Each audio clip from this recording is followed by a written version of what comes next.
Nama saya Okta, saya salah satu warga dari warga di Jogonalan Lor. Saya tempat tinggalnya di RT 1 dan sering berpartisipasi dalam seni dan budaya.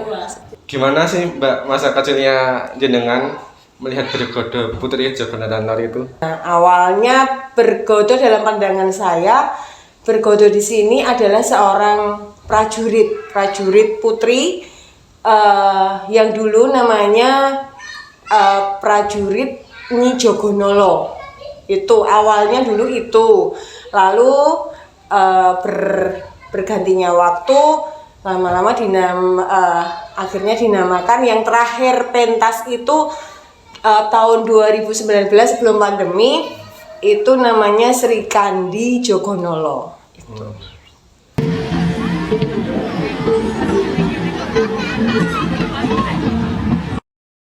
Yang ikonik atau yang beda dengan Bergodo lain atau tampilan-tampilan dari dusun lain itu apa sih Mbak?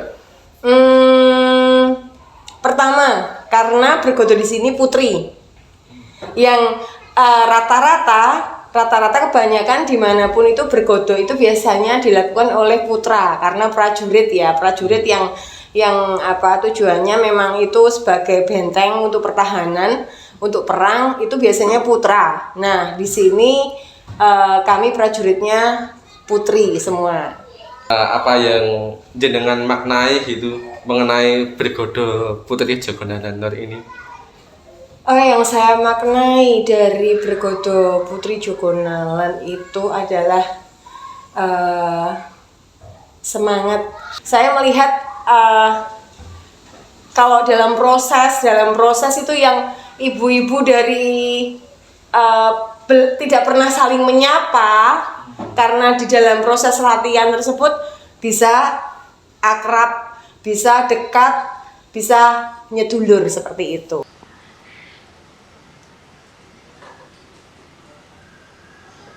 Selamat sore Bu. Selamat sore. Ya, mungkin bisa perkenalan dahulu. Nama saya Ibu Yaji Misugianti. Saya tinggal di Jogonalan Lor, lahir di Jogonalan Lor, sampai saat ini alhamdulillah masih di Jogonalan Lor. Di Jogonalan Lor ini jenengan sempat berkecimpung dalam bidang napa nih Bu? Di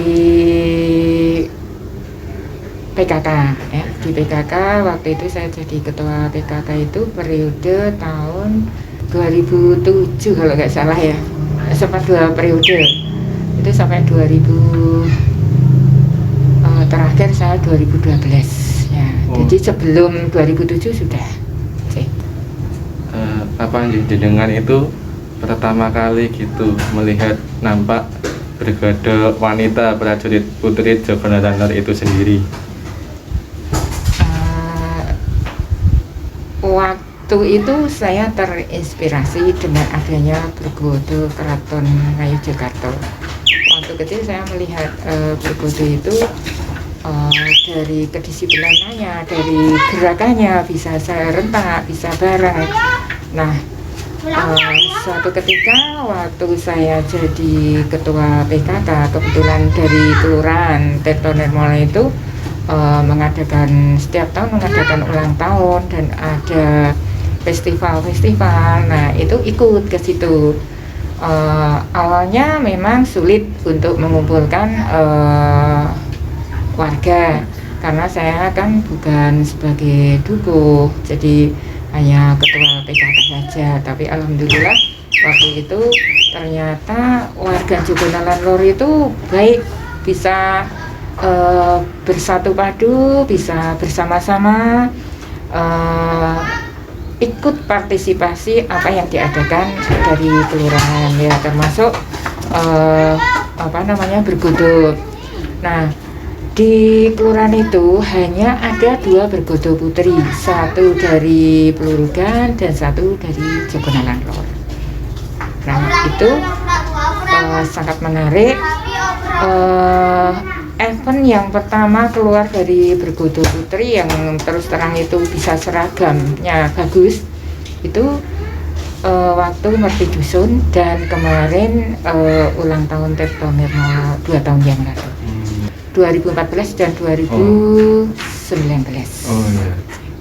Kalau sebelum 2014 itu apakah sudah ada keberadaannya sih Bu mengenai Bergodo wanita prajurit putri Jogonatan Lor itu sendiri dalam mungkin sebuah acara atau kirab tertentu itu? Waktu itu belum dikatakan bergodo ya Mas. Jadi kita karnaval biasa, cuman kita mengambil tema waktu itu jamu gendong kalau nggak salah. Nah kebetulan seragam sudah ada seadanya waktu itu ya. Terus disambung dengan macam-macam warna-warni gitu. Tapi yang seragam itu kalau nggak salah ada 20-an itu. Apakah pernah ada perubahan tersendiri ini di bidang mungkin busana atau apapun yang berkaitan mengenai Bergodo Putri itu sendiri? Kalau perubahan ya otomatis ini berbeda dari tahun ke tahun, itu seragamnya berbeda walaupun itu baru yang terakhir kemarin itu punya sendiri.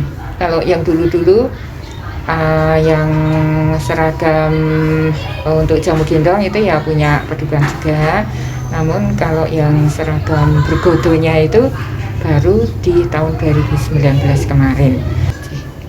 Dan di tahun tersebut 19 penamaannya menjadi Bergodo Sri Kandi. Iya, Sri Kandi Jogonolo. Itu mungkin ada yang bisa disampaikan Bu, kenapa bisa jadi Bergodo Sri Kandi pada akhirnya?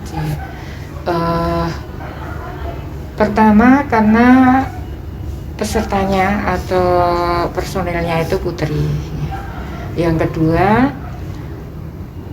untuk mengangkat Jogonalan Lor ini supaya nanti kedepannya bisa dikenal. Jadi masalah busana itu Jogonalan Lor sudah nggak perlu nyewa ya, sudah punya sendiri. Kalau cukup dengan yang kemarin tidak perlu nyewa. Itu jemparing sudah ada 50, sepatu juga 50, pakaian jarik sudah 50, jampangnya juga 50. Pakaiannya yang lebih itu yang 63 itu tadi. Yang atasannya. Karena saya belinya roll-rollan, jadi untuk memotong itu kan lebih ngirit itu. Jadi semua pakaian itu dibuat sendiri. Dari saya yang motongin, ada yang jahit, pernik-perniknya saya serahkan Mbak Eni, Mbak Eni RT 3 itu dibantu dengan ibu-ibu PKK waktu itu.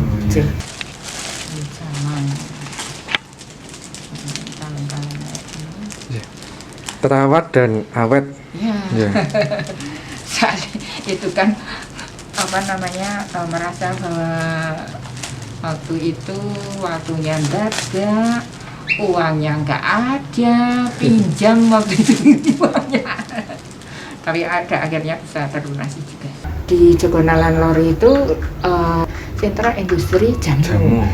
Nah waktu itu saya tuh punya gagasan, oh ya supaya dikenal itu ada ikon yang dipasang di sebelah mana supaya oh ya di sini ini menunjukkan bahwa Jogonalan Lor itu adalah sentra industri jamu gendong.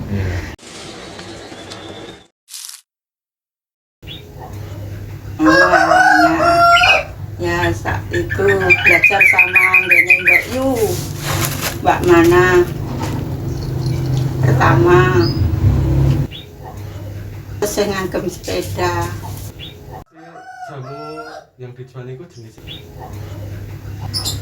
Nggih puyang, bungle, kencur, jahe, sunti, cabe, galian. Cengkeh, kapulaga. Marut, blender, gerus, deplok, saged napa mawon saged. Itu udah dari peninggalan ibu saya, mbah saya. Jadi kita tinggal lanjutkan aja yang ada. Kalau dulu pakai umbuan itu loh, tumbuhan sama pipisan. Tetap ada. Kalau sekarang bisa digiling. Kalau dulu kan pakai tumbuhan. Kalau sekarang banyak yang pakai gilingan. Sekarang udah nggak pakai.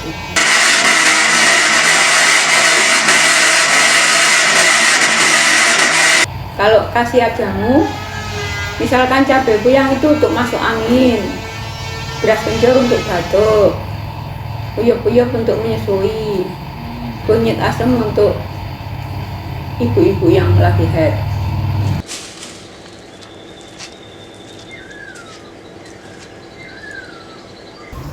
Awalnya cuma baca-baca buku. Memang saya tertarik dengan jamu Jawa. Proses awalnya, rimpang dicuci terus diparut, langsung diambil sarinya, terus dibikin instan. Jenis jamu yang saya bikin ada instan jahe, ada instan kunir, ada instan temulawak, dan ada instan kencur. Keunikannya, instan sama jamu beras itu, kalau jamu beras itu simpel, tinggal diminum. Tapi kalau yang instan harus diseduh pakai air hangat. Kalau yang instan itu lebih tahan lama sampai 3 bulan. Tapi saya lebih cenderung ke instan. Kalau sistem penjualan, saya diorder oleh teman-teman. Saya lebih banyak ke teman-teman. Ada yang diorder di Bali, ada yang di Semarang, ada yang di Sleman. Ceritanya awal-awal kan ikut ibu jualan, terus ya pengen jualan sendiri, terus ikut ibu jualan praktek, terus akhirnya jualan sendiri. Jualannya di itu Gendeng Bangun Jiwo dari jam 6 sampai jam 8 sore malam. Macam-macam jamu, ya ada beras kencur, kunir asem, gelinung, balian, macam-macam.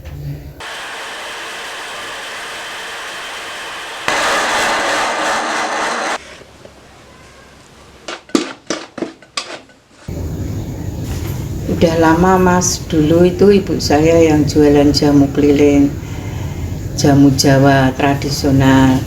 Terus saya kan ingin mengembangkan dan saya ingin meneruskan ibu saya jualan jamu.